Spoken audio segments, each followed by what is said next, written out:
Good morning, guys. We're on day 5, I guess, 4.5, 5. Since day 1, really all we did was pull the motor. So today we finally got our Timken pilot bearing in, which we have been waiting on. So now that is finally in. We are now going to be pulling the pilot bushing out of the back of the crank, obviously because it was an automatic car. That's got to come out. We are doing a little bit of an old school trick by packing that thing with grease, and then we are going to pound it out. So we will videotape the process of doing this. Yes, Parker's going to start. You know, I put a nice glove on. Well, gloves are for girls. So I guess the trick is to pack that hole with grease. Luckily, we have a machine shop and we made a nice tool that will fit right in there. We're going to pack that with grease and we're going to smack the back of it, and it will hydraulically push that pilot bushing out of it.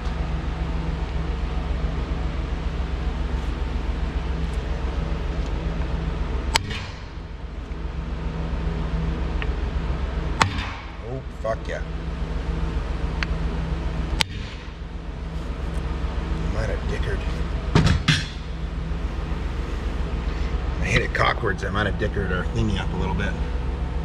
Probably might need some more grease because that fucking that hole's pretty deep in there. I'm gonna chuck her back in the Lothe. That's fine. And turn that little mar down that I got. You can see it already came out a little bit. He's just you can also see that smoke coming off of there from that energy transfer. Yeah. So we're gonna pack a little bit more grease in there. He hit it just a little bit crooked, so he's gonna put it back in the lathe real quick and turn down the little mark that we made on it. Meantime, I'm gonna pack some grease in.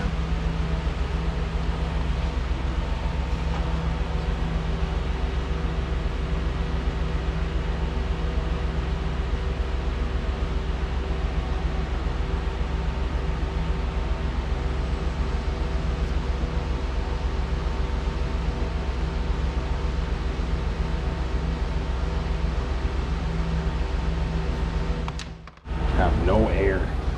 That's what I'm trying to go in sidewards.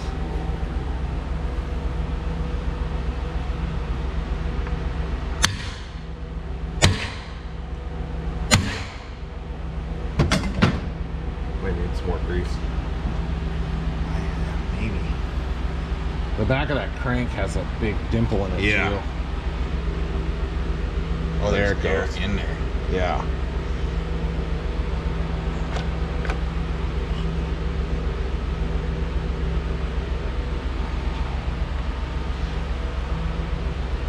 You ever wonder if compression makes things hot? See, yeah, it's smoke come out of there.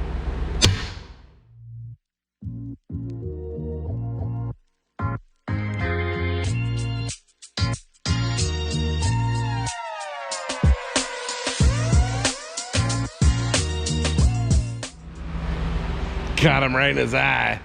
This video. I hear that's going right. He wants $1,500. Apparently that's the going rate for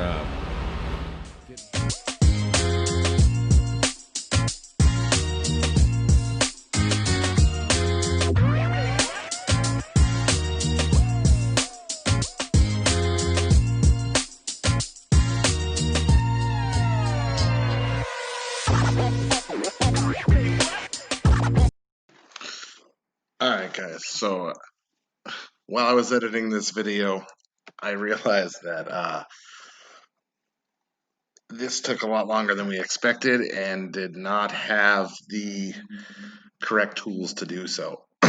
So you can see us struggling pretty good with the getting the pilot bushing out of the back of the crank. So as you watch some time-lapse photos and all that stuff, and you can see in the next frame that I get very frustrated with the puller tool, and we finally get it out. If you just keep watching, you will understand, and you'll eventually see how we get it out. But I just want to make make it known that we had been going at this for a while, so our frustrations were very high at this point. Okay, so we're on to try number whatever here. Knew that was gonna happen because this fucking tool from the store is a pile.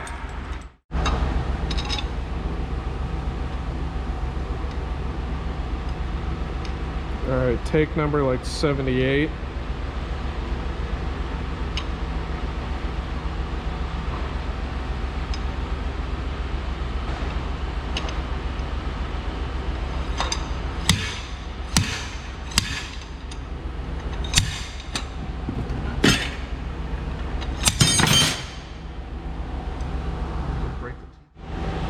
All right, guys, as you can see, it is finally out of there.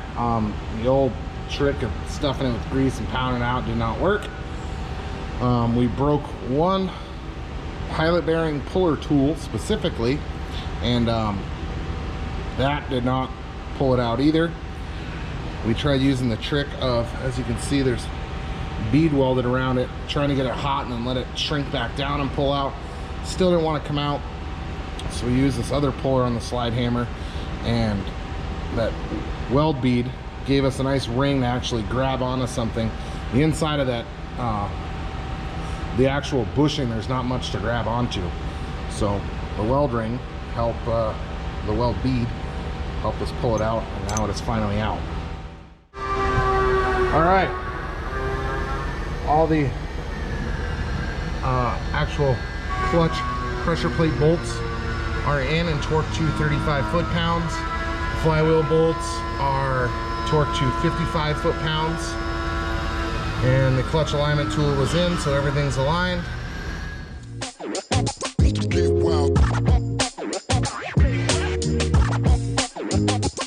The motor plate's in, and now we can bolt finally, for the last time, bolt the TR6060 to the back of this 6.4.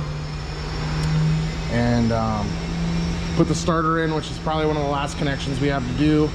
And then we need to hook up the transmission wiring harness here, just a few plugs in there, and then the downstream O2s will get plugged in once the motor is back inside the car and the exhaust system is back on.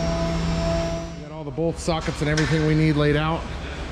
We are about to finally, for the last time, stuff this motor and trans in this 2013 Dodge Charger.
At least I don't lose shit every 2 seconds. You find the other nut and put this fucking thing in there. Where did you put it? It should be right the fuck there. Hey, no shit. Still in the wrench, fucking idiot. Oh well.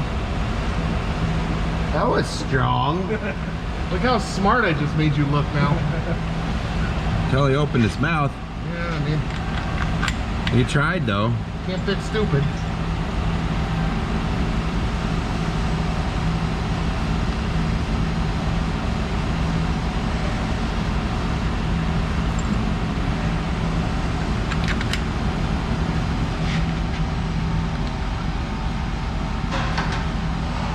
This car will never run again. I should probably save that 4-piece so I can weld the nag 1 shifter back in there.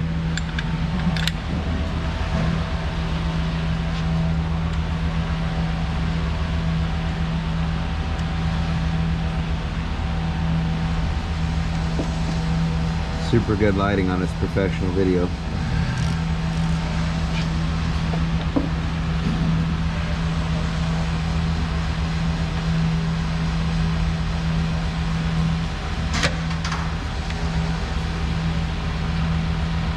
This thing don't like to find neutral very much.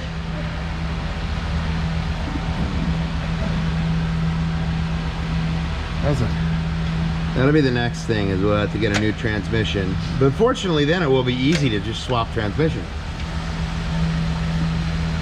I don't like the bucket motor.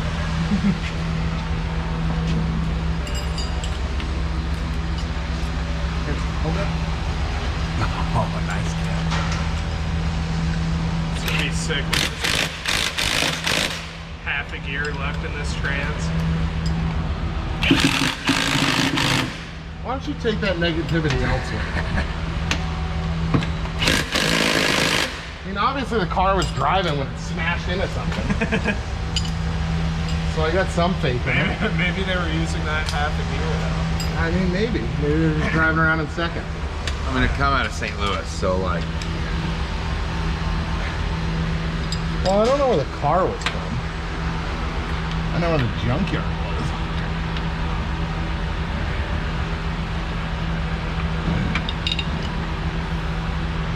So if this trans was hanging out in a junkyard, wouldn't that technically make it junk? They just got it in. They pulled it out of the car when I called the guy. So, no. It was actually in salvage yard. For fancy terms. Fancy schmancy. Let's get these 2 pieces of fucking drive shaft here. See if our hybrid drive shaft will work.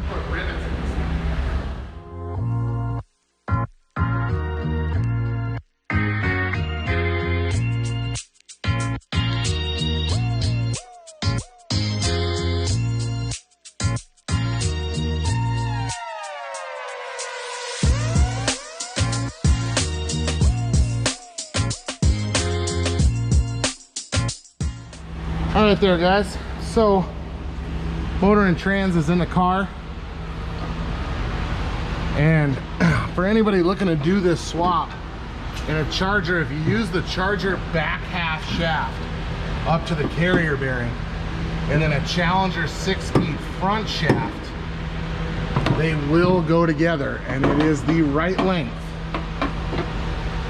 in order to put the 6-speed in the car, because the 6-speed trans is longer than a nag 1 or an 8-speed.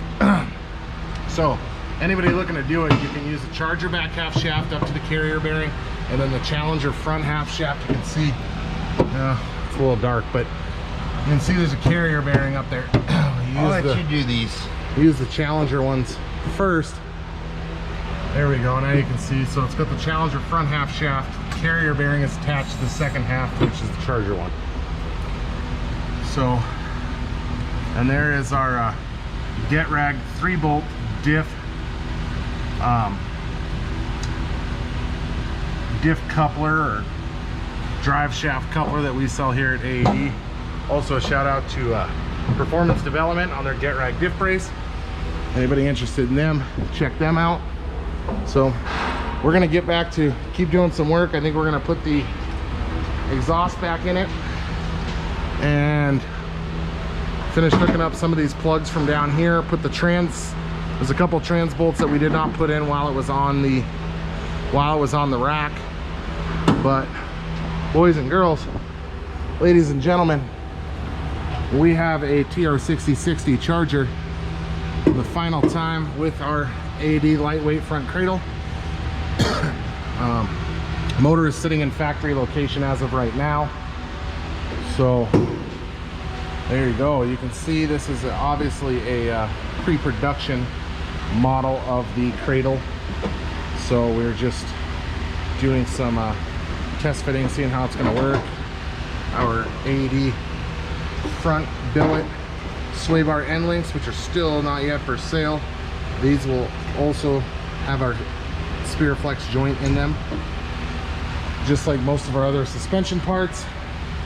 So we're going to continue chipping away at this, guys, and you guys can